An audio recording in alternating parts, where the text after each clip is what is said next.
Here's a number that should bother you. In 2025, companies took an average of 241 days to identify and contain a breach. That's half a year of an attacker living inside the environment before anyone confirmed it. The NIST Incident Response Lifecycle exists so you don't have to make it up as you go when that day comes. Let's walk through the 4 phases and what actually changed in the 2025 update. If you're a California company handling contracts, customer data, or regulated information, incident response isn't optional. DFARS gives you 72 hours to report. SEMMC Level 2 requires an operational response capability. The SEC wants disclosure within 4 business days. The life cycle is how you satisfy those clocks.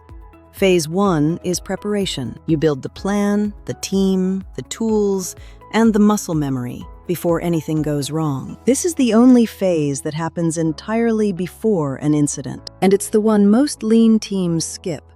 No written plan, untested backups, no defined roles. Phase 2 is detection and analysis. You notice something's off, then figure out what it actually is and how bad. The problem? Most teams detect late because nobody's watching the logs at night. An alert that fires into an empty inbox is the same as no alert. Phase 3 is containment, eradication, and recovery. NIST groups these together because during a live incident, they blur. You stop the bleeding, remove the threat, then get back to normal operations. Jumping straight to recovery before eradication is complete is the most common failure here. Phase 4 is post-incident activity. You hold the honest review. What worked? What didn't? What needs to change? Here's the thing most people miss. This isn't a checklist you run once. It's a loop. The detection gap that cost you 3 days? That becomes a new monitoring rule. The account that should have been locked sooner? That becomes a tighter access policy. Skip post-incident review, and you keep the same weaknesses for the next attacker.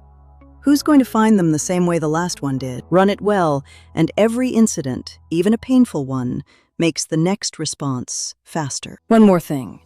NIST actually replaced the 800-61 Lifecycle in 2025. The new revision maps incident response to the Cybersecurity Framework 2.0. Identify, protect, detect, respond, recover. But here's our take. Use the CSF 2.0 functions to structure your program.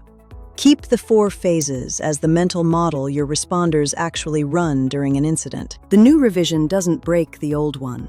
It zooms out around it. Quick questions we hear a lot. What's the difference between NIST and SANS? Not much. SANS uses 6 steps instead of 4. It splits containment, eradication, and recovery into separate steps. The only real difference is grouping. They're not rivals. Do the 4 phases still apply after the 2025 update? Yes. The phases describe the hands-on work better than almost anything else. NIST just placed them inside a broader framework. The life cycle isn't complicated. Prepare before something happens. Detect it fast. Contain, remove, recover. Then learn from it, so the next one goes better. The hard part is having the coverage and the plan to actually run it. If you don't have a written incident response plan, or you have one that hasn't been tested, that's a good place to start. We help California companies build this capability from scratch. Links in the description.